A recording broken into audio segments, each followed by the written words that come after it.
I think it's time to start. Thank you very much for coming to this special session.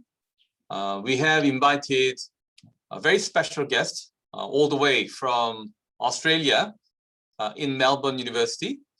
I'm very delighted to introduce Professor Seungho, also called Jae Song. She's a very good friend of mine. And I'm not sure how long we have known each other. I think perhaps around maybe mid-2000s, perhaps, but maybe she has a better memory than I have. We came across many times in the UK and also even in Singapore. And when I was given a chance to give a talk in the National University of Singapore, she was very kind to attend my session. Although the topic was not very much related to her research. It's about the Mekong River Basin. Anyway, we've been on good terms, I believe. Maybe she has a different feeling about me. But anyway, so she's very kindly accepted my invitation to give a talk today as a part of the BK21, the Graduate School of International Studies at Korea University. And she's an eminent scholar, by the way. Perhaps I just talk too much about our personal relationship. And I'd like to introduce her professional career first. She is now a Korea Foundation Senior Lecturer in Korean Studies at the Asia Institute of the University of Melbourne, Australia. And also she's now doing her job as a Korea editor for Asian Studies Review. She's popping around, not only in Australia, but I spot her in the UK, of course, first time. But then she moved to, I think before, in the meantime, also she went to New York, United States, and also she was, beforehand, she was working in Korea. And then also in Singapore, I mentioned before. And then finally she arrived in the Australia at the moment, but then you can find her the colorful career, but she's very much well balanced. The career between the scholar as well as practitioner, focusing on migration issues. And now today she's going to talk about the savage and victim and savior story grammar in the North Korean human rights industry. So she's been very much interested in and also dipping into that is the North Korean refugee issues or migration issues. Also, I remember that we had a chat about Asia, the particular routes, human trafficking in Southeast Asia too. So that's one of the reasons why she got the grant from even Thai government about her research. Anyway, she's also about to publish her second book. So she's very active and also very innovative, as well as also enthusiastic scholar, as also she's interested in helping also North Korean refugees. Anyway, I mean, I think I talk too much, and perhaps it's better to listen to Professor Song's talk. Okay, Professor Song, now the screen is yours. Thank you. The screen is mine. Yeah, great. Thank you so much for your very warm introduction. Yes, I've known Professor Lee for a long time. We're good friends, and although we work in different disciplines and research interests was quite different, but we share also same interest in Asian studies and international relations as a whole as a discipline. So without further ado, probably I'll just go straight to my presentation. During the Q&A session, you can also ask me about my professional background. I used to work in South Korea as a human rights officer for the National Human Rights Commission and a press secretary to an MP. So if you're interested in that sort of a job sector as your future career, you can also ask me about those government sector job. And after that, actually, I worked as a consultant for the UN Office of the High Commissioner for Human Rights. And after that, some think tanks experience as well. So now I ended up being useless academic doing research about human rights industry, how and the discourse and network has evolved over the years. So let me share my screen. I've got some YouTube video later on, so let me know, raise your hand. I think there is the function at the right corner. If you can't hear the YouTube video or anything, you can just use the raise hand function so that I can adjust the volume and things like that. Okay, so today's topic is the savage-victim-saviour story grammar in the North Korean human rights industry. It's based on a paper I published last year for the Asian Studies Review. So if you want to know more detailed background and the analysis of today's presentation, you can also read that article that was published last year, which I shared with Professor Kim Woo-sung. So let me outline today's contents. I'll start with a conceptual framework, then followed by data and methodology, and focus on today's topic and as a case study, North Korean refugee activists or de facto human rights activists. And I'm going to share my findings and conclude with my my own lessons from the research. So let me first start with the conceptual frameworks. I'm using human rights as a content analysis, the analysis of the content unit of analysis, and how this so-called the Western concepts have adopted in the local culture, in particular in Asia and Africa, where these concepts are relatively new in a modern politics and society. So I'm interested in how this seemingly a Western and international idea has been adopted in a local culture and politics and discourse, and how it's implemented by different actors, domestic human rights activists, and also international agencies, how they interact with each other, and how these ideas have internalized within the actors who are actually using those terms and discourses. So I'm looking at those civil society actors, academics and journalists, and how they are interacted with other donors and other influencers from the international community, and how the challenges are made by these external and domestic actors in the domestic practices. And I'm using specifically the work by Beth Simmons. She had theorized this process of how international human rights concepts are being adopted and internalized in domestic politics.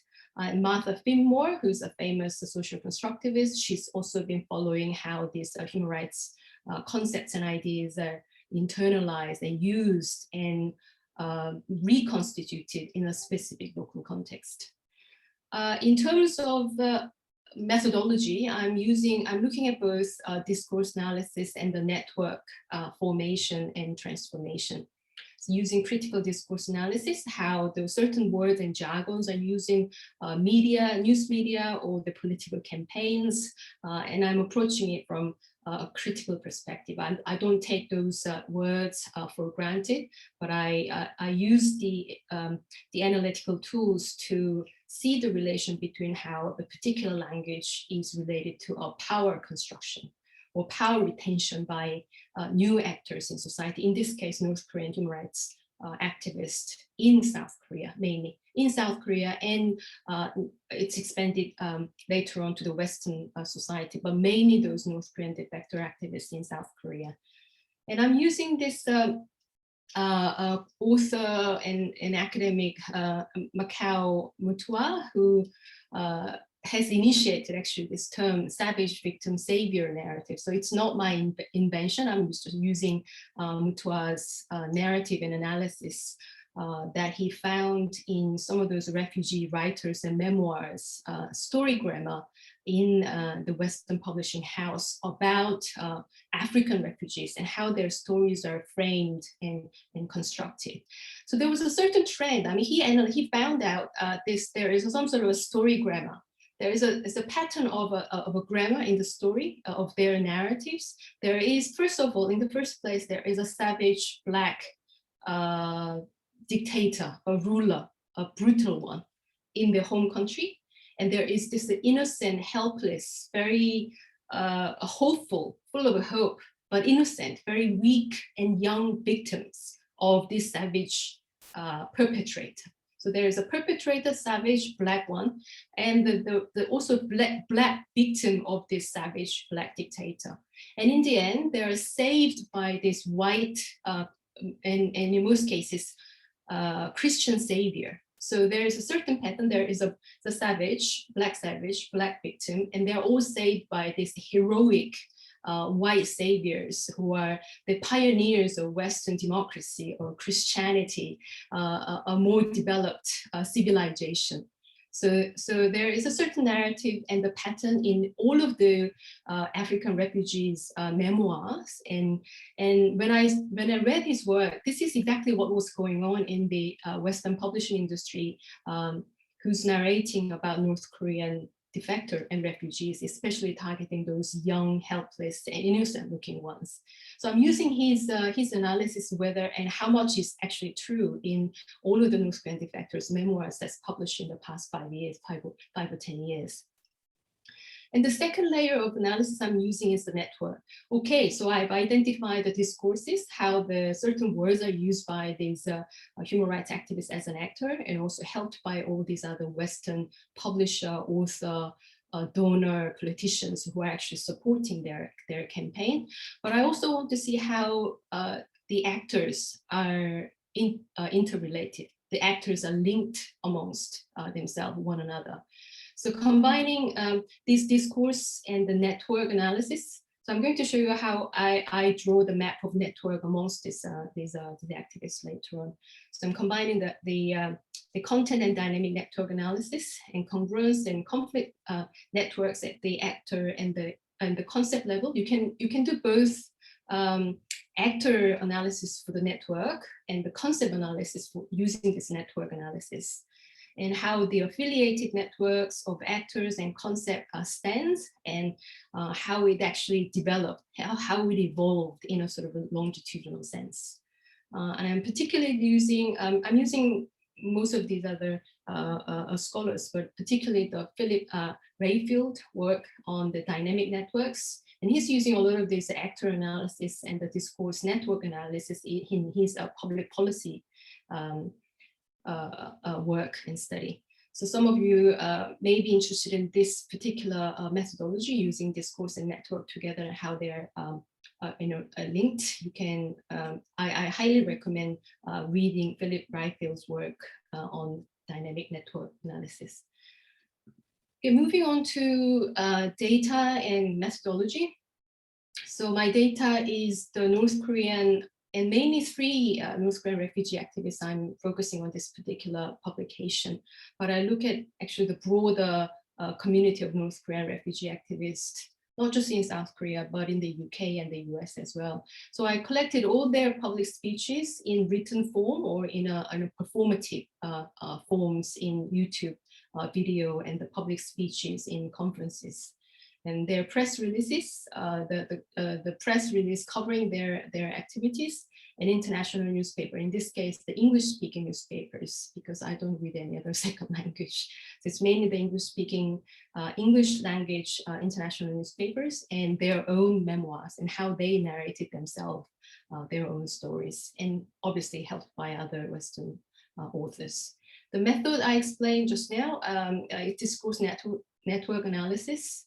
And also assisted by Factiva, which is a newspaper search engine, which is, I'm not sure about the e-library in Korea University, but at the University of Melbourne, we use Factiva as a newspaper search engine, and it's a very powerful tool to analyze. It does the sort of initial analysis itself. So analysis of the newspaper analysis, what are the most frequently mentioned words, and how the words are related, how the associated organizations are attached to each newspaper article. So I'm doing mixed content analysis.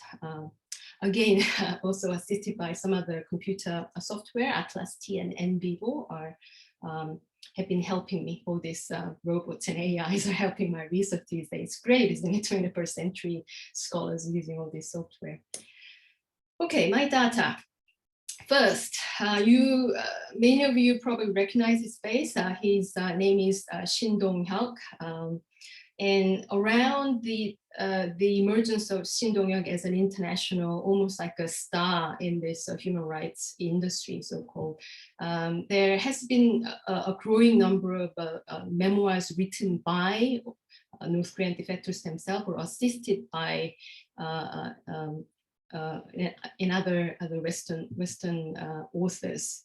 but there has been a certain trend of the emergence of North Korean human rights activists worldwide, especially in Geneva and the UN Commission of Inquiry, when they first published their report on the human rights situation in the DPRK, Democratic People's Republic of Korea, aka North Korea. There has suddenly been the surge of these North Korea-born activists who are appearing in the speaking events and lots of memoir published by themselves. So these are just some of the examples, all published. I think this first one, top left one, The Aquarium of Pyongyang, was published much earlier. It was based on the story of Kang Cheol-hwan, who's now a Joseonilbo journalist. He didn't write it. I think his story was narrated by this French journalist and writer.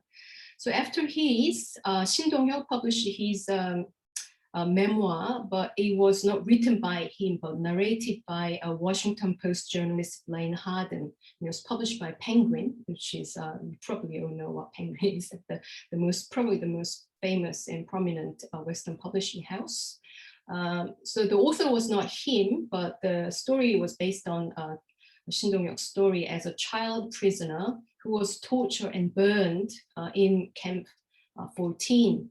And for those who don't know about the background of the Camp 14, it's the most notorious political prison in North Korea. Nobody has ever survived and escaped Camp 14. So he was known as the sole survivor from the Camp 14 as a child prisoner. And in this book and his story, that he has witnessed the public execution of his mother and brother when he was 13. So it became really a shocking story. And you know, and just it was used as a sort of main material, almost like a witness account of North Korean human rights situation.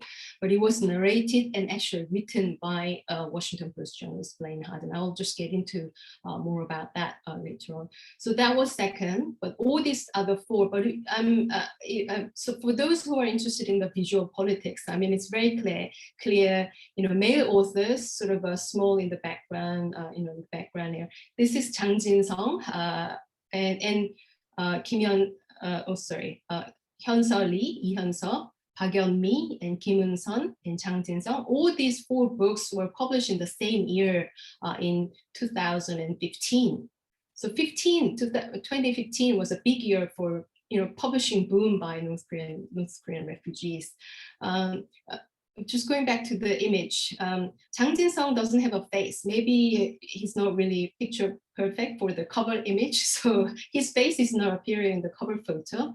But Hyun-seo Lee's face and almost like a full body, upper body image was shown in the cover page. Sorry. And Park Yeon-mi's face was zoomed in, so it's really covering the entire cover page of the book. Another female also, half of the cover book cover is her upper body, and Hyun-seo Lee's and Eun-sun Kim's cover page is very, very similar. And there was a rumor that Eun-sun Kim's publisher copied the book cover of Lee Hyun-seo, because Lee Hyun-seo's book was a bestseller. So there is all this sort of cover image design, female, male, who's prettier, who's more workable for the cover book image, and male probably not really a big selling point if their face is up there up front. So that's just interesting if you're interested in the publishing house's marketing strategy. So just a side note. Okay, so this is Shin Dong-hyuk's story. He was a child prisoner in the most notorious political Camp 14, but later he actually confessed that some of his stories are not true. His memory was blurred, and he said he made an inaccurate an assessment or the witness account that saying that he spent most of his time in Camp 14. In fact, he spent most of his time in Camp 18, which is an adjacent mining camp just next to Camp 14. So he actually spent most of his time in Camp 18, not Camp 14. So it kind of proved the point that Camp 14 is really the most notorious and hard to escape camp. And he also later changed his own story that he was not tortured at the age of 13 as a child victim, but tortured at the age of 20.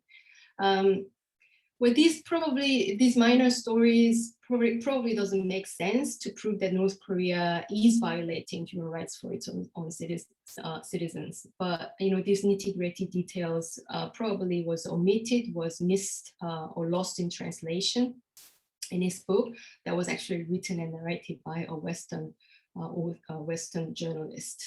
And he left North Korea in 2005 and published this book 6 years later, 6 or 8 years later, I can't remember now. But to prove the point about the savage victim savior story grammar, this is an excerpt from Blaine Harden's depiction of Shin Dong-hyuk. And in his work, quote, raised in a dysfunctional family in a sacred prison, badly educated and tortured, he is a flawed witness to the savagery of the world's last totalitarian state. As he has often said of himself, he is an animal, slowly learning how to be a human being.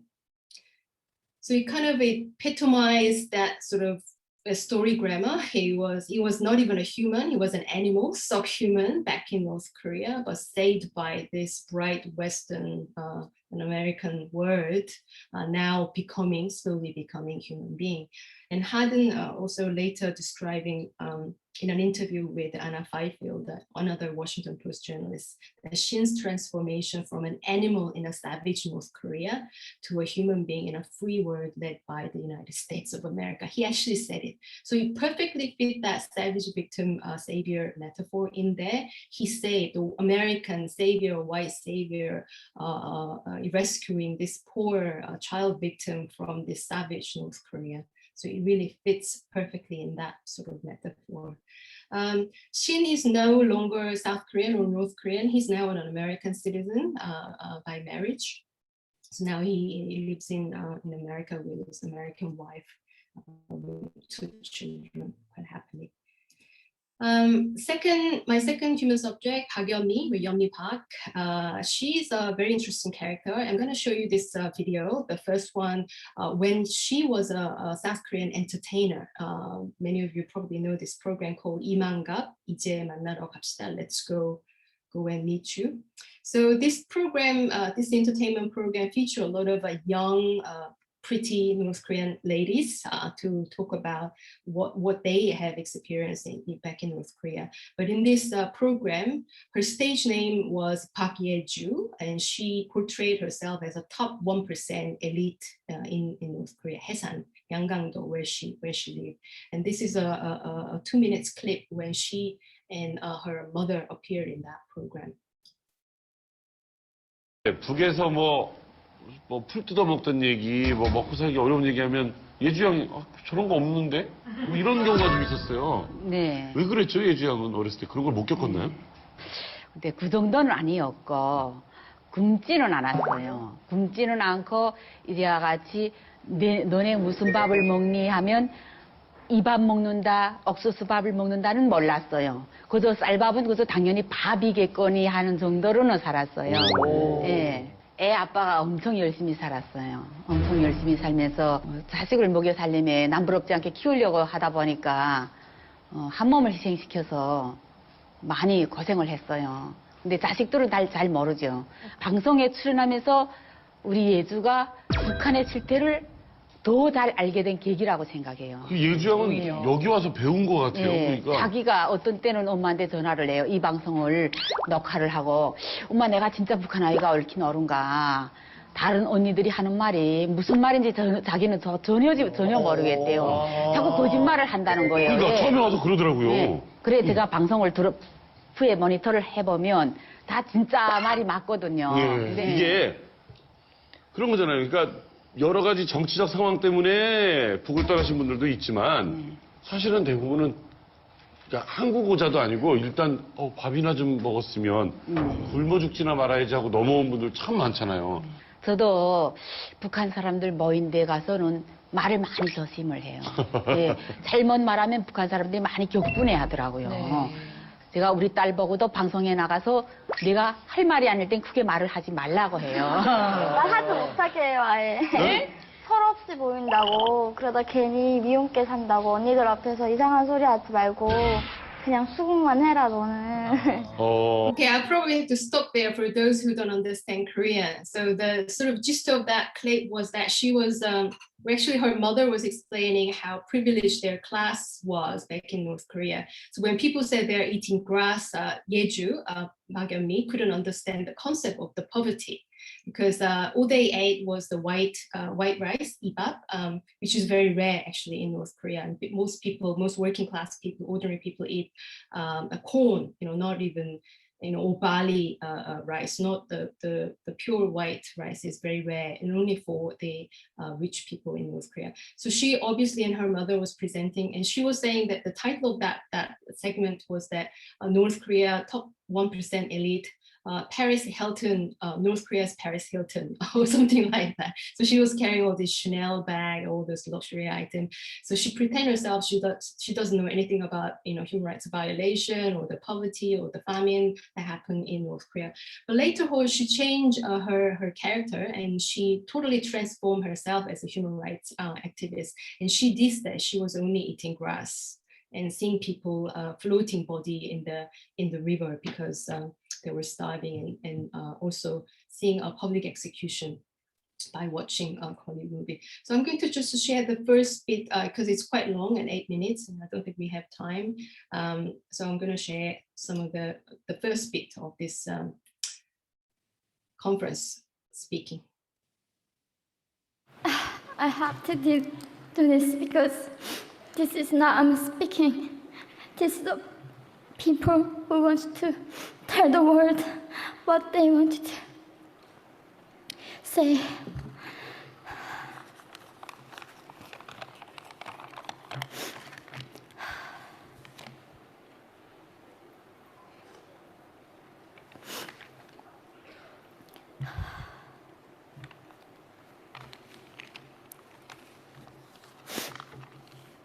North Korea is an unimaginable country.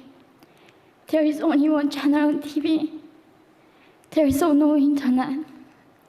We aren't free to sing, say, wear, or think what we want.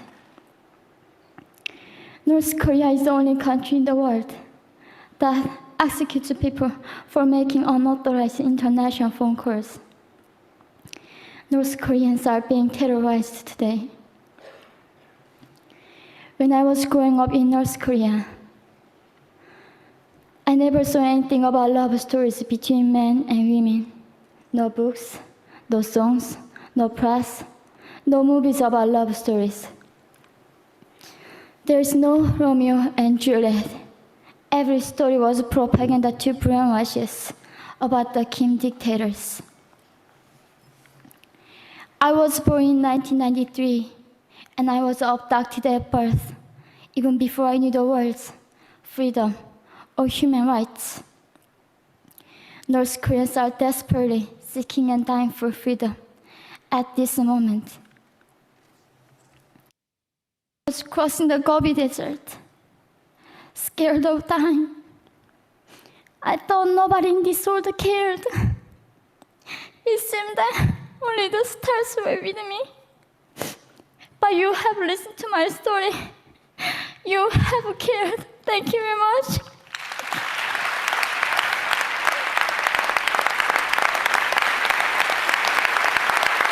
Yeah, you see the contrasting characters before, when she was an entertainer, appeared in the South Korean entertainment program. It was depicted as a top elite who doesn't know anything about the poverty and human rights violation. She thought it was all lie, what others were saying. But in this forum called One Young World, which is a youth leadership conference. So they gather all these youth leaders from all over the world, and she was presenting, you see, herself as a representative of Korea, wearing hanbok in her international conference. I mean, they're always saying something. And at the beginning, she said, "I'm not talking about myself, I'm talking about North Korean," as if she was a North Korean representative.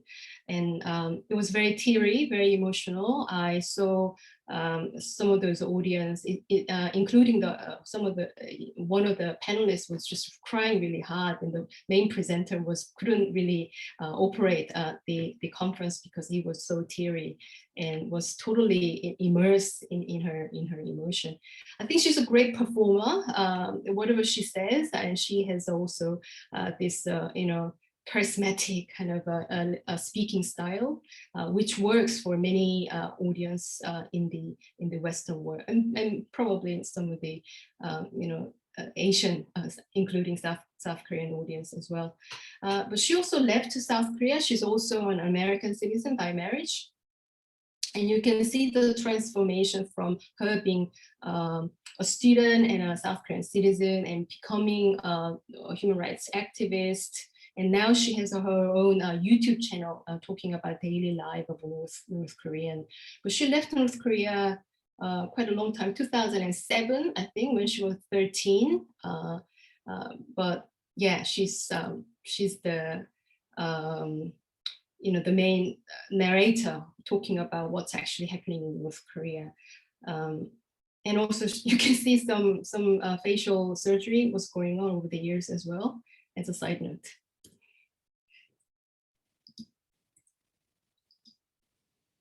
Okay, my next human subject is Hyun-seo Lee, or Lee Hyun-seo.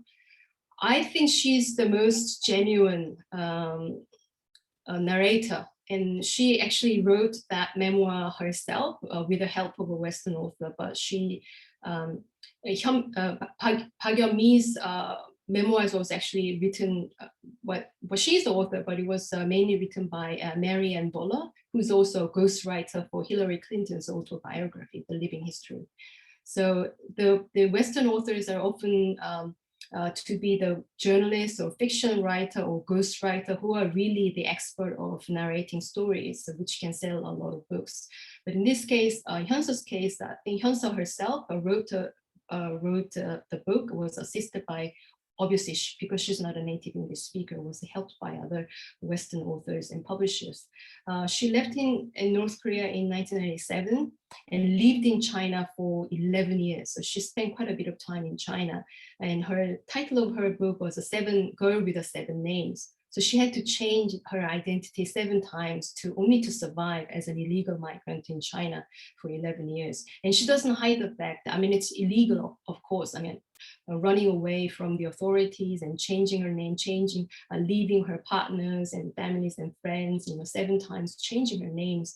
And also her journey from, where was that? Was it Shandong or somewhere in China, and arriving in Incheon with a fake Chinese passport, which she bought from a disabled lady. So she fabricated the passport, arrived as a Chinese tourist, but then at the Incheon airport, she claimed to be the North Korean defector. That's how she defected all these years. And she went back to China because she left her mother and brother behind back in North Korea. So went back to China to save her mother and brother. But on the way through Southeast Asia, in Laos, her brother and mother were caught by the Laotian security guards. So they were in prison, but they were helped by this random Australian tourist. So it was just, again, it perfect fit that story of savage North Korean dictator and this innocent young victim of that savage, brutal, totalitarian dictator, and saved by this white guy, white Australian tourist, into the free world. I probably won't play her video. It's very telling, and it's obviously refined by all those speech therapists or speech an expert. But she is really telling her genuine story of defection and how the legality of running away, all those migration route is a real, it's a real story. Instead of talking about the human rights violation back in North Korea, she's focusing more about the perilous journey, the difficult journey that she has to go through in China. She was appearing in some of those human rights campaigns and events, but she ceased to be an activist and now doing something about finance. I think she wants to be a stockbroker or something. So she's more into that sort of finance world rather than remaining as a human rights activist. So she's a very interesting character, I found. So this is what Factiva did for me. When I searched and collected all the English language newspapers, just over 1,000, I think I collected about 1,300 newspaper articles about this particular three characters, Shin Dong-hyuk, Park Yeon-mi, and Lee Hyun-seo. And the yellow highlights are the ones that are related to human rights. So Shin Dong-hyuk, obviously being a child victim and child prisoner, it was the torture, the war crime, sex crime, prisoners, and famine and religion were appearing in the top keywords under Shin Dong-hyuk. For Park Yeon-mi, it was after human rights, it was sex crime because she was a victim of human trafficking or also rape.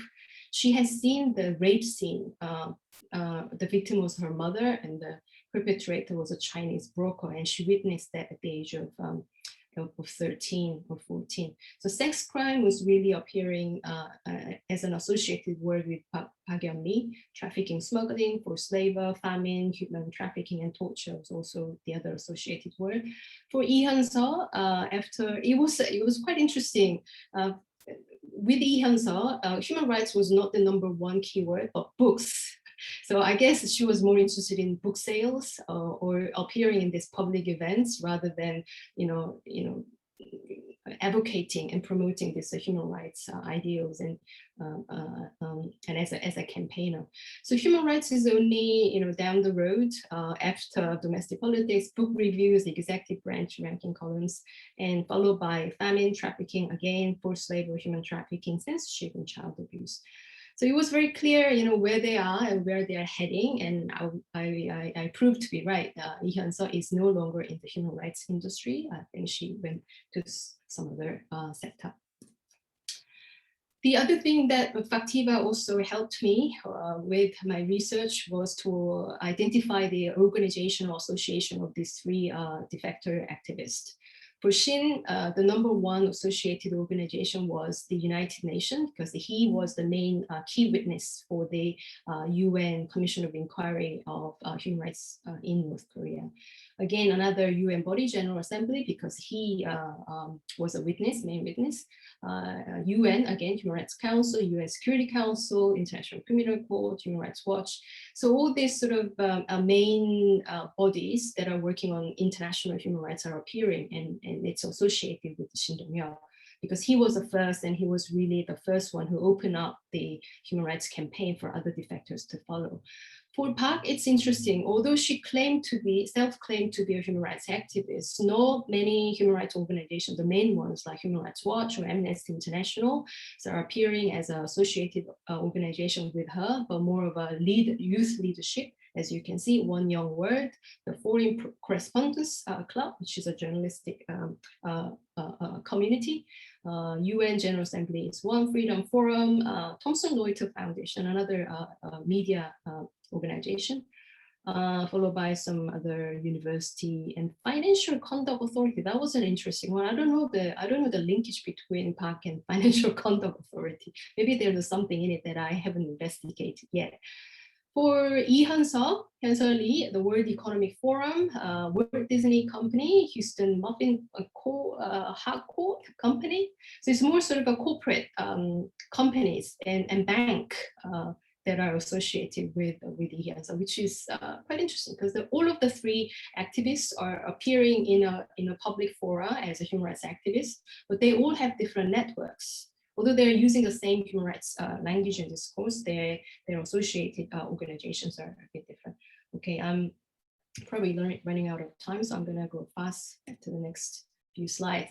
Sorry, it looks very complicated. So this is what I do in my own time when I'm doing the an analysis of this network. So I draw a map. So in the middle is a Shin Dong-hyuk, and based on the newspaper article, helped by Factiva and in vivo, I named all these individuals in an inner circle. So Robert King, Ed Joyce, Marco Rubio, they're all US Republicans who are supporting and helping Shin Dong-hyuk when he was there in Washington to provide the witness account in the US Congress. David Holt is also an American who used to work for the Amnesty International, so human rights activist.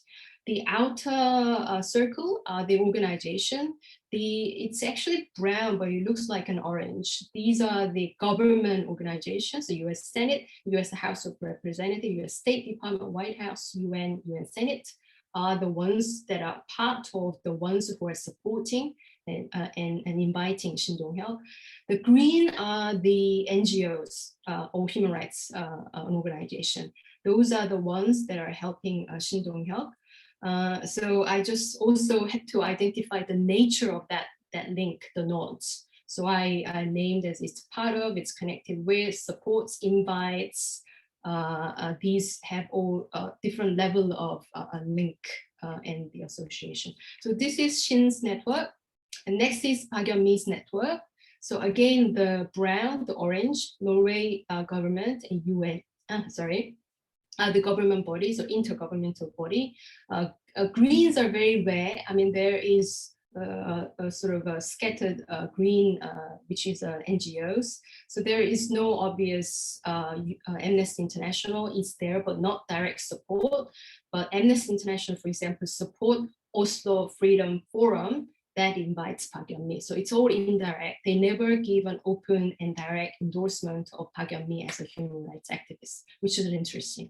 And there is no an association of Human Rights Watch. If you know the difference between these two main human rights organizations, Amnesty International, they have a big focus on anti-death penalty. Human Rights Watch, they focus more about socio-economic rights, more sort of developmental rights. So Human Rights Watch, for example, is not appearing in Park Yeon-mi's network. What's interesting here is that there are few individuals that has a very, very close link and support and meet regularly, and that's Casey Lartigue. I'm sorry, I'm missing R there. It's Lartigue, Lartigue.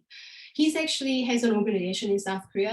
Some of you probably know. I think Korea University has a student body actually on North Korean human rights, the Delta. I think they sometimes invite Casey Lartigue because he's the one who's helping and giving free English lesson for North Korean defectors. So Casey Lartigue actually groomed Park Yeon-mi as an English speaker, speech performer, and as a human rights activist. So this individual's contribution to make Park Yeon-mi as a human rights activist was a really, really interesting observation in my research. And as a comparison, and Lee Seo is dropped in this network because she's no longer in this so-called human rights industry. But as a comparison, I picked these two, Kim Joo-il and Park Ji-hyun, who are famous human rights activists based in the UK.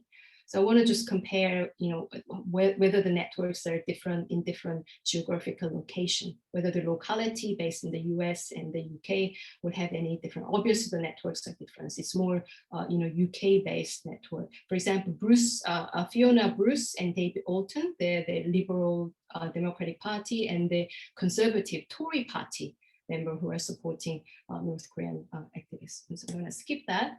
So this is the whole of the network, the human rights activists in the middle. I just did this, the whole of the network of the main 5 human rights activists. It's I know it's chaos. It's so complicated if you see it. But to me, it means a lot. I mean, the green, the color scheme there and the networks, the number of nodes for each actors, and the nodes and the links, it means a lot to me. Maybe I'll have another seminar to explain what this it's all about. Okay, let me go to conclusion. So I've drawn 3 conclusions out of my research. First, human rights discourse is actually following Macao Mutua's Savage Victim-Saviour story grammar in all of the North Korean defectors' memoir.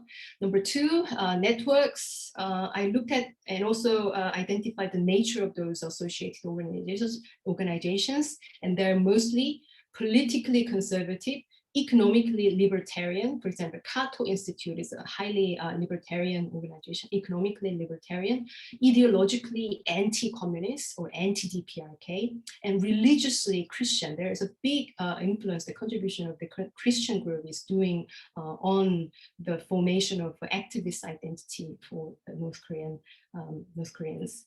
So it's a South Korean conservative. Back then it was a 한나라당. Now they changed their names. It's a 국민의힘 or something. They change their name all the time. So difficult to keep up with. US Republican, UK conservative, and Western media, Washington Post, but not New York Times, was not very interested in these stories. Corporate publisher and the new human rights organization, especially in relation to Park Yeon-mi. These are not the traditional Human Rights Watch or Amnesty International, but the new ones that are helping them to this international forum. South Korean leftists or progressive governments are, or the politicians are not really actively engaging with this discourse analysis in here in the human rights industry, because they focus more about the peace and reconciliation. They basically see human rights as an obstacle to improve relations with North Korea. So finally, by employing the voices and performances of North Korean activists, the human rights industry has played a significant role in strengthening and legitimizing the hawkish policy of political conservative in Seoul and Washington against Pyongyang. So human rights was used as a political tool, and based on this network and discourse transformation, it has actually enabled the North Korean defectors to be an active agent of themselves in this human rights industry. Thank you so much for your attention. Thank you.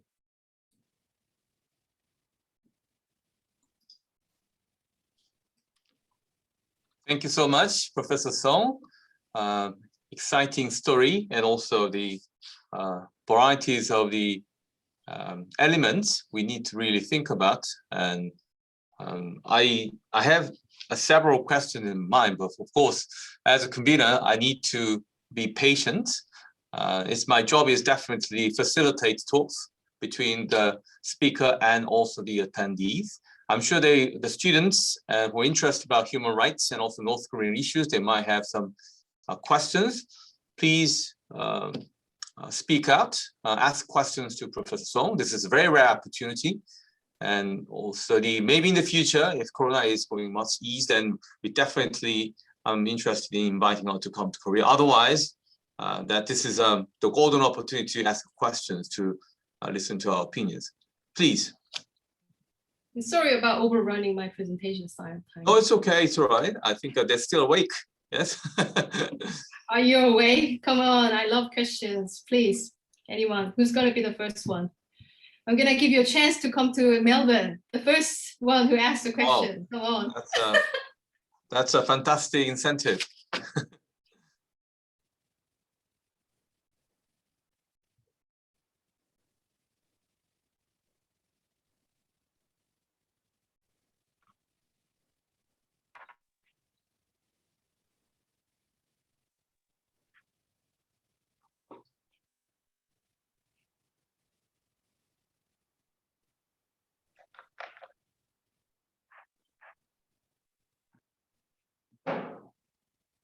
Okay, I think someone has just switched on the microphone.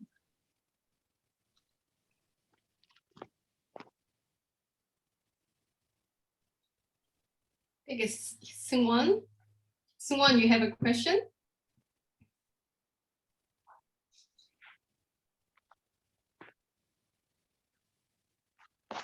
Come on, don't be shy. I'm not that scary. Am I?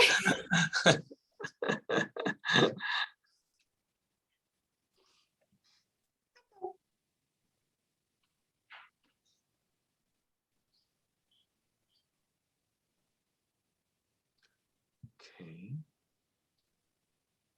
Any of you here are the member of that student group called Liberta? I think it's a student body who's focusing on North Korean human rights at Korea University. Anyone here is a member? Probably not. Maybe not.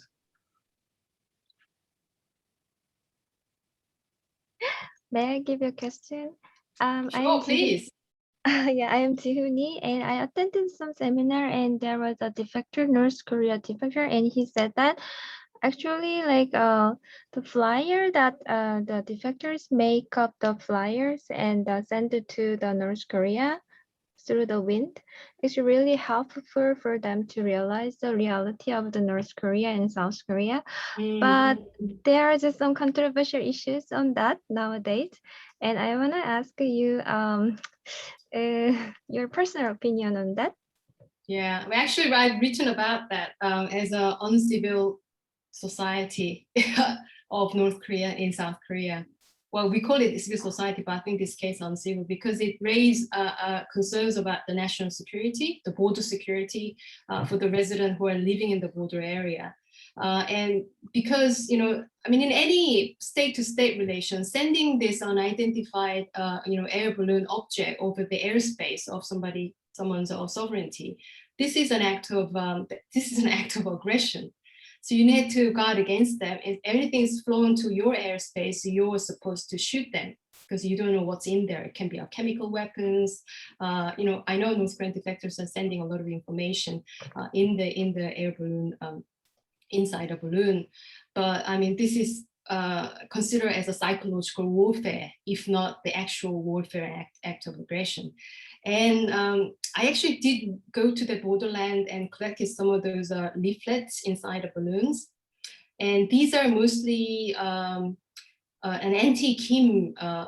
It is information about the Kim family, how fat Kim Jong-un is and how his wife used to be a porn star. They also use some doctored image of Lee Seol-ju, who looked like Lee Seol-ju, but is actually a Chinese porn star. So they doctored the image that to create the rumor that she was in pornography business. I mean, there is no such business in North Korea. And also, they send the dollar notes and mostly about the anti-government, anti-DPRK messages included in the air balloon. And if you actually talk to North Korean, ordinary North Korean living in North Korea, they are there to pick up those leaflets because just by picking up, I mean, it will become an act of crime under the North Korean law and their, the social setting is not really set for that kind of a civil society, independent, critical civil society that can challenge the regime. So actually put them in danger. So I don't know how that's effective. If an activist want to infiltrate some of the Western and outside information into North Korea, there are various other ways you can do it. And there have been activists doing in the China-North Korea border area up there in Yeonbyeon. And they do it without any media frenzy, media attention, because it has to be done in a quiet manner so that all this information about the outside world can go into the right people without putting them in danger. Let me just tell you one thing.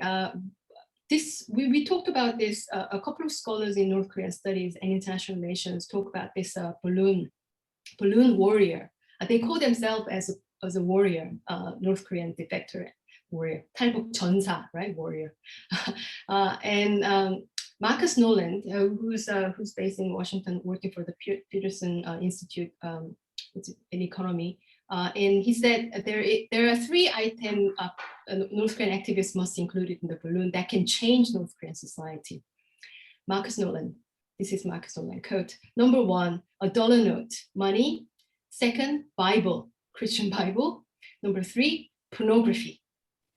These are the 3 items that's the most effective items that can infiltrate into North Korean society, that can change North Korean society, especially those soldiers working on the border area. But is that the society that we want as a North Korean? Maybe a random American who's based in Washington can say this because he doesn't have to live next door to North Korea. But I call it we, although I'm in Australia, I'm a South Korean citizen.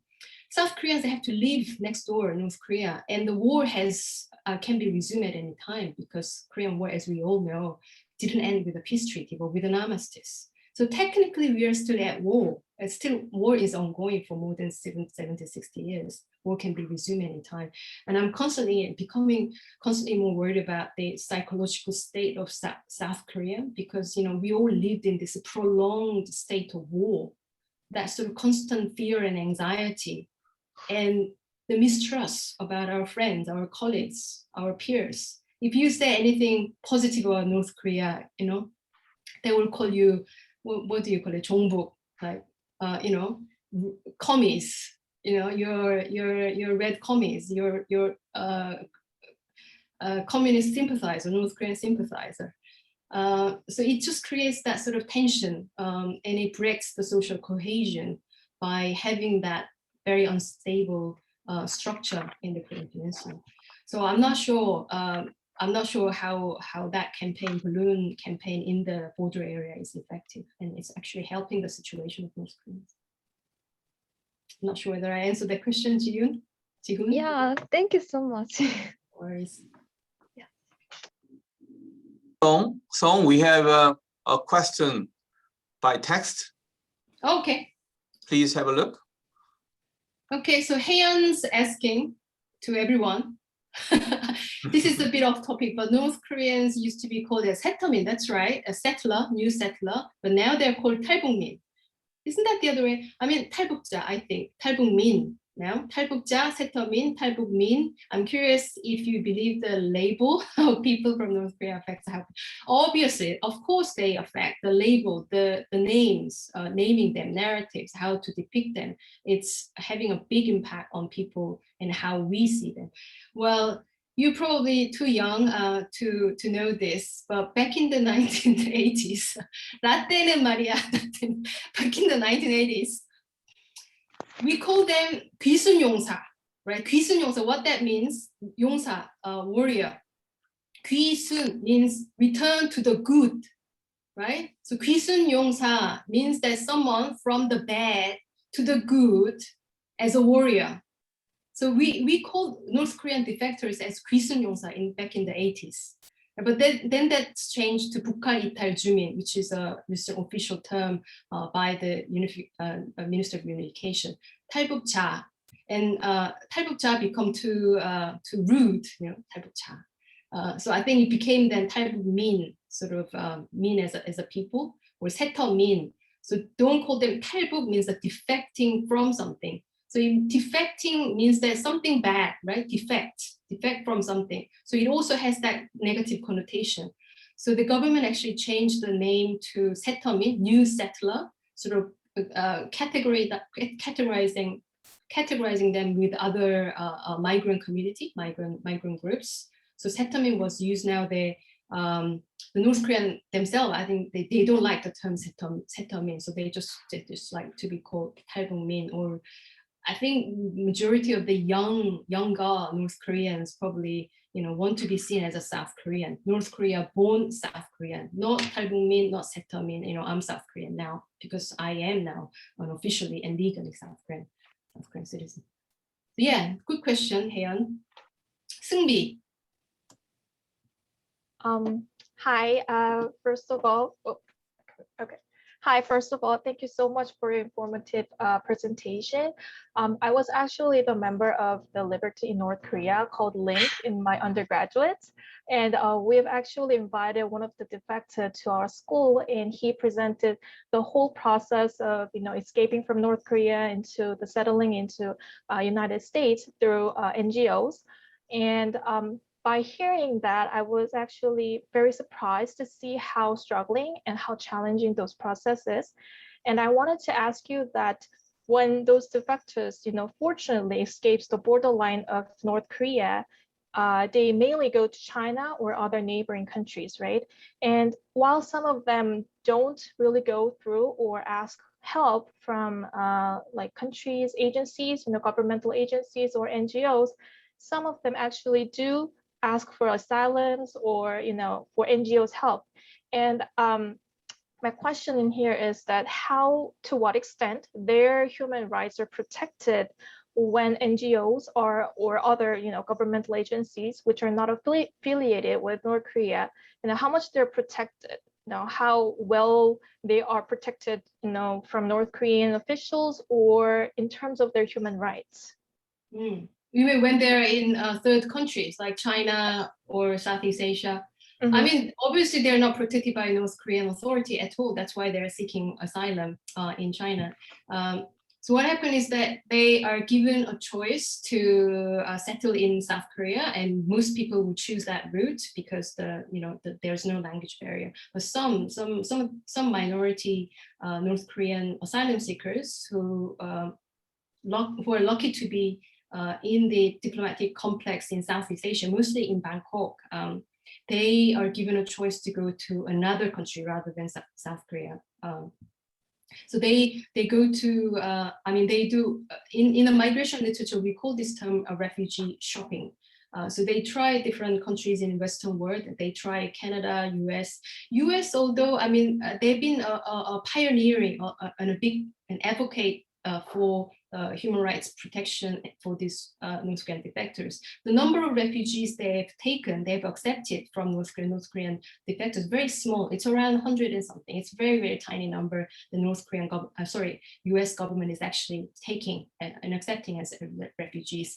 It's actually the UK, the second, UK is the country that hosts the second largest number of North Koreans, probably after China, but China doesn't accept them as refugees, but just leaving them just on their own, hands-free, as illegal migrants.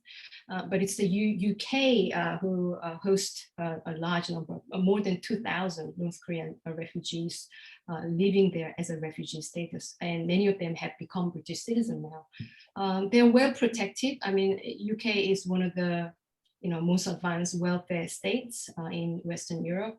So they get all this, housing benefit when they arrive, and disability benefit, unemployment benefit. So for the initial, the first few years, they don't even have to work, and just to, focus on the integration, the social integration into the society and learning English and how to survive. So they have lots of protection from the UK government. And the things for the UK government, they kind of realized that these North Korean asylum seekers are not directly from North Korea, but the ones who settled in South Korea first, and then traveled to the UK with a South Korean passport, and then hiding the South Korean passport and then claiming their North Korean identity. So when they arrive, for example, in the Heathrow airport, they say, I am actually from North Korea. I am a refugee. I'm an asylum seeker. I'm seeking refugees because I'm North Korean. So the UK government has realized after accepting a few hundreds or thousand North Koreans, they later realized that, oh, they actually are legally South Korean, who has a first responsibility of protection, first duty of protection as a South Korean citizen. So what the UK government did, this is under the Tory government, Conservative government, completely stopped granting refugee status to North Koreans. So the number of refugee granted has dropped from 700 to like 25 in the following year, between 2008 and 9. So it was, but then, there's always this broker who's doing, this arrangement, this migration. This is called secondary migration because North Koreans have already primarily settled in South Korea. So secondary migration. So when the door is closed for the UK, they try other Western countries like Denmark, Germany, and Norway. And they also go to Canada to try this secondary refugee attempt. So this is what we call in the migration literature push down and pop-up effect. So when there is a migration agent involved, when a country closed down granting refugee status, and so push down, and the next year, the number of refugee applications in the neighboring countries like Germany or Norway, Denmark will increase.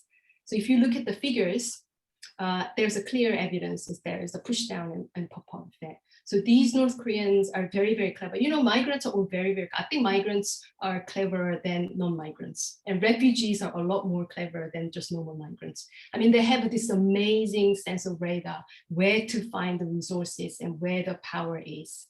And especially, I hope there is at least one North Korean defector here who I can speak with and who can speak to us. But these are really, really clever people. They know whether the government is under conservative or the progressive, and they know where to go. Whether it's and sometimes some of the very, very clever North Korean younger ones are asking, is the media more powerful than the Blue House? They're asking questions like this. Is Samsung more powerful than the Blue House? And I was like, well, can you answer that question? I don't have the answer for that. So they obviously are navigating, who's most powerful actor in South Korean society, and they have identified that the ones that are more powerful, maybe the media, maybe Samsung, then Blue House, then South Korean ourselves. They have an amazing sense of radar to survive. They have this instinct to survive wherever they go, because as you said, Seungbi, they have really, really difficult journey going, leaving North Korea and going through China and applying different asylum location as a first, second, a third destination. They have this amazing skill. I think we should all have a great respect for those survived. Not seeing them as victims. I'm really not a big fan of this whole victimization. I think Americans are obsessed with this victimization, and they are obsessed with the suffering and pain. Do you know this term called misery porn?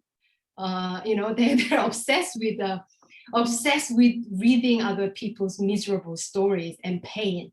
This is even a genre, misery porn in a literature. So they are constantly looking for this terrible, oh my God, so poor, this North Korean, oh, look at Yeonmi, how pretty she is, how innocent looking she is, how weak she is, and how terrible and ugly fat Kim Jong-un dictator is violating her human rights. Americans will go crazy about this. And this is selling books. And the Western publishers know about how this SBS grammar story is working for the book sales. So, okay, so I'm a bit deviated from your question, but it sort of gives the context. Thank you very much. Just a quick question. While you were saying, you said migrants are far more clever than non-migrants, or refugees are even cleverer. How did they acquire such knowledge or sense, to seek for appropriate resources or places to go? Are they getting from those brokers or from people who have already, settled down in different countries?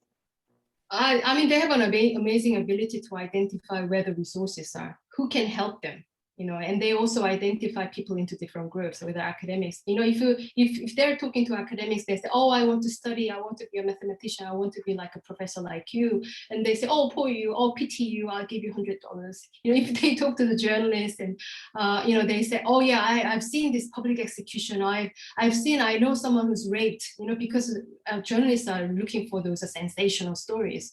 And they say, oh yeah, can you give us more stories? I'll give you $100. This is how they survive. And how they are able to do so, that's not my job.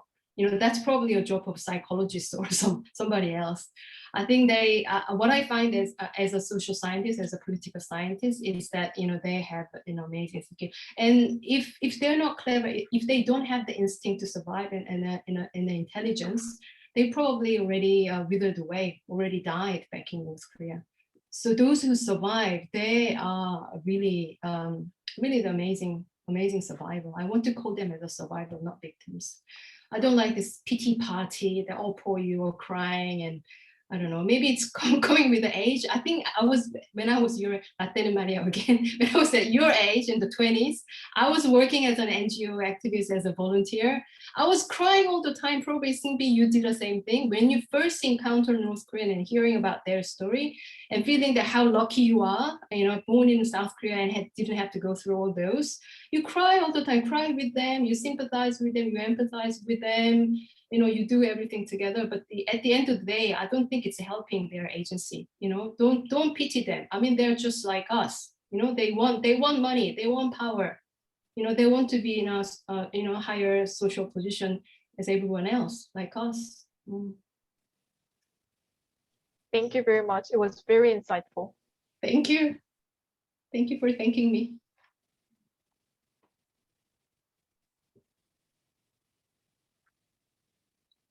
Seungho, you have a great students. Keep them A. Keep them all A. Keep all those students. But reality is, I haven't really seen them.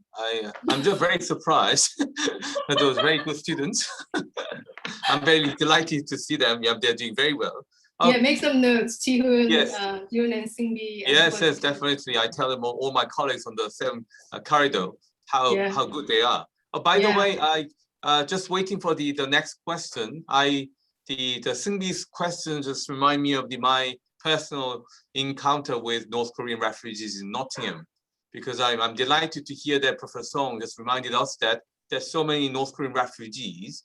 When I was living in Nottingham back then, 2007, one day, the Korean church, the preacher, he approached me that he got a phone call from local council. There are the North Korean refugee couple. They asked us to translate because the local council wanted to give something to them. So I volunteered. I helped them, the couple. But the gentleman, he used to work in Russia, the timber industries, and he left the job. And the lady, she said she was working as the anchor in one of the North Korea, the broadcasting company. Anyway, so they had the young son. He was in the middle school. So also he got some issue in the middle school because he was carrying the knife to the school. But he didn't have intention when I would talk to him. He's very young, a good boy. But then he didn't have intention. But then the British the male students, they got threatened, and also that there's some issue about it. Anyway, my point is that when they said they are married at the time, they said they're married, but then when they got all the benefits, the living, some kind of expenses, as you said, the free housing and many things, and then they're about to have all kind of benefits, suddenly they divorced. And then, so I was shocked. Then how come they divorced? Then because they wanted to have two houses. So that reminds me of how clever they are. And then later on, I changed my job. I came back to Korea, so I have no idea what happened to them. But then just Professor Song's comments, how clever, how smart they are, whenever they're trying to get something from the UK government. Yeah, that's my comments. Yeah, I mean, there is a lot of disability claim fraud, the unemployment and the housing fraud. But I mean, I don't blame them. All this legality, these are all in the British law, right? I mean, these people survive by breaking the law, right? Breaking the North Korean law, breaking Chinese law. Now they have to survive. They don't have resources. Obviously, it's bad for the British government, but I'm probably, I should not say this if I want to go to the UK. I'm not encouraging breaking the British law, right? And don't offer a record, please. Yeah, well, Namhyo, you had a question? I saw you. Yeah, I do. First of all, thank you so much for your insightful lecture. By the way, I also led the link Liberty in North Korea in my school back in college. So yeah, my question is, as you showed the networks that each defector has, I'm kind of curious to know, like, whether you think, is it that, like, who the defector is it like the who defector meets? Is it the defector's different stories that attracts the attention of different politicians or certain organizations, or is it the other way, like who the defectors meet and interact shape their stories? That's a great question, actually. I think it's mutual. I think it's mutually constitutive. Sometimes a discourse attracts the organization that would like to support North Korean defectors, and sometimes the other way around. So once the organization, especially the powerful ones, start getting involved in this activism, they start formulating, shaping the narratives, to the ones that they like. They're pushing more, for the, if it's about the youth leadership organization, they'll push more about how the young people in North Korea has been deprived of the access of information and the market activities. So they will try to shape the main narratives, the campaign agenda for the North Korean defector. And they actually been, as I said, Casey Latik, for example, he's been coaching. There is even a school. What's it called? Freedom Factory. That's it, Freedom Factory. So he gives the free English lessons for the North Korean defector and teach them how to speak in English in front of the audience. And that's only for North Korean defectors.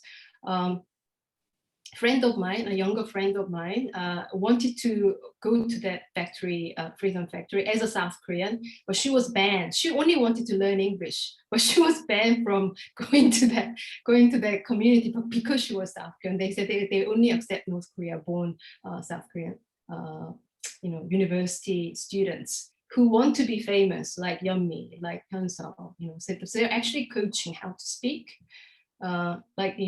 English, what HYUK does for most South Koreans. You have to pay a lot of dollars, or a lot of money to go to these private English lessons, English institutions. But North Koreans, it's for free, and there is a reason why they're supporting them for free.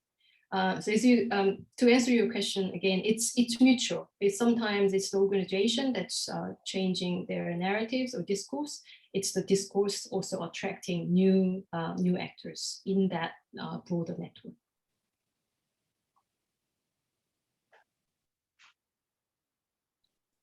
Very good question. Good. Another A for Seungho. So, Professor Kim Woo-sung, do you have any question? Yes.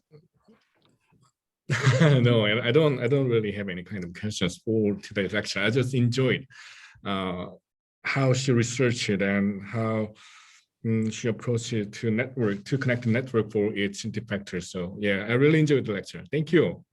Thank you. What do you work on? What's your research area, main research area, Woo-sung? My research area is urban planning. I'm working on the policy analysis. Right. Yeah. Very different from what I do. Urban planning. I have a colleague who's actually comparing Hanoi and Hamhung as a city, so urban planning. Obviously, many North Korean cities are very well planned. It's a planned economy. So that was interesting. And how that sort of spatiality is having an impact on people's lives. That was also very interesting from his research. Maybe you can give us a special lecture next time for our students in Korean studies. If I have a chance, so maybe, thank you. You will. Yeah. So maybe I can, if I have time, I can tell a little bit about the Korean studies at the University of Melbourne. Am I allowed? Am I do my promotion? So you are trying to do some marketing of your Marketing. institution. Before you do that, can I give you one quick question about the year 2015? You said that the 3 books came out in the same year. Yeah. I'm just wondering why that particularly was so much, celebrating that North Korean refugees. Brilliant question. 2013 is when Shin Dong-yeol published his book. I mean, Blaine Harden published his book, Escape from Camp 13. Became a bestseller, instant bestseller in 2014. So in 2014, all these wannabe fed celebrity defector, North Korean defector, started contacting the publisher. I want to tell my story. And it was around the time, these other people are also interested in getting diverse stories and narrative, not just from Shin, but also from other young North Korean defectors. It was interesting how the book cover, I mean, I was fascinated by how the publishers doing the design and, and hiding the male defector's face, but really highlighting the female faces for book sales. So I learned a lot about the book sale, the marketing technology and strategy. It was quite interesting. Yeah, that was why 2015 suddenly, and not many have sold a lot of books. It was mainly Hyunseo and Park Yeon-mi. Park Yeon-mi's book was translated now from multiple languages. I think she's quite active now. But the other Eun-sun Kim's book is also really touching. I mean, it's also very true to the real story, but it was more or less the same story that other people's already said. So it was nothing really particular. But I felt hers was real story, and Hyunseo was real. Yeon-mi, I'm not quite sure. I think it read more like a fiction. It was very, very well written. Of course, it was written by a ghostwriter for Hillary Clinton's autobiography. So it was amazingly well written. But yeah, truth, I'm not quite sure about that. Yes, please speak about your institution? Oh, yes, yes. So, so I'm heading Korean Studies at the Asia Institute at the University of Melbourne. I am constantly looking for clever, intelligent, qualified Korean students for a future PhD candidate in our program, and Seungho and I are in conversation about creating a joint PhD program between our universities. But there are some, other scholarship opportunities by government, in Australian government, and also South Korean Minister of Education. So if you're interested in Korean studies, it's a very multidisciplinary. It's an area of studies. It can be anything about Korea, Korea's international relations, or Korea's urban planning policy, or it can be anything. It can be media. So if you want to continue on your journey into a more advanced level of PhD, please do consider University of Melbourne. It's a great country. As you can see in the background, this is our campus. It's more European. I mean, Australian has different sort of identities. Some part is very Asian, some part it's more European. Melbourne is considered as some of those more European, retaining more European identities. So maybe today's lecture is a chance to seduce you to my program from Korea University to Melbourne Uni. If you have any, and also Kim Woo-sung 교수님, postdoc and other lecturer full-time opportunity might be coming up. So please do consider, keep tuned in our program. That's it from me, Jae Song from the University of Melbourne.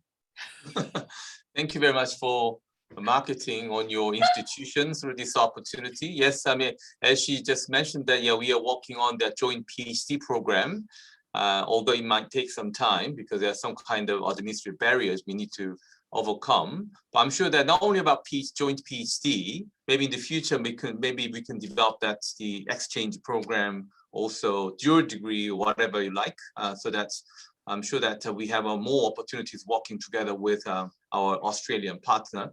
I'm sure that Professor Song will be playing a very much pivotal role. Anyway, yeah. Do you have any further questions and comments? Yes? Okay, I think they'll be tired, or or maybe they want to have a personal chat with you probably after that, or giving some emails. That'd be great, yeah. Yes, if you come to, including Seungho, if you come to Melbourne, Australia, I'll show you around the kangaroo ground, and I'll give you an opportunity to hug koala. Definitely, yes. Kangaroo, and what else? The cute one, the very slow and cute one, the famous koala. Koala, yeah, I'm more interested in koala. I want to hug cute and slow one. Is that how you describe koala? Cute and slow one. Okay, wonderful. Yes, great. Yes. Anyway, thank you so much, Professor Song. Such a enjoyable, also the insightful, exhilarating experience, and also given to us. And also I'm very happy to know that, to show that you're now sharing your as a scholar as well as practitioner, you're sharing your experiences and also knowledge and insight with the students. Thank you so much again. And also, if you're interested in this topic, please feel free to contact her. She's very approachable. Every time I try to contact her, she responds very, very quick. Sometimes just she's suspicious. She's always waiting for my emails or questions. So she's a very, very good communicator. So that's probably in the future, then you can think about doing research or working together with her, or in the future, I already told you, we definitely plan to invite her to come to Korea, give a speech in-house, and also you may have some more encounter with her. Thank you so much, and thank you very much for everyone. Thank you so much. Bye-bye. Normal situation, face-to-face conversation. I mean, after the seminar, I'll take you to a nearby pub. So my beer has been waiting for me. Oh my God! So I've been waiting for my beer. Okay, so it's my beer time. Thank you so much, everybody. Thank you so much. Thank you. Bye bye. Bye bye.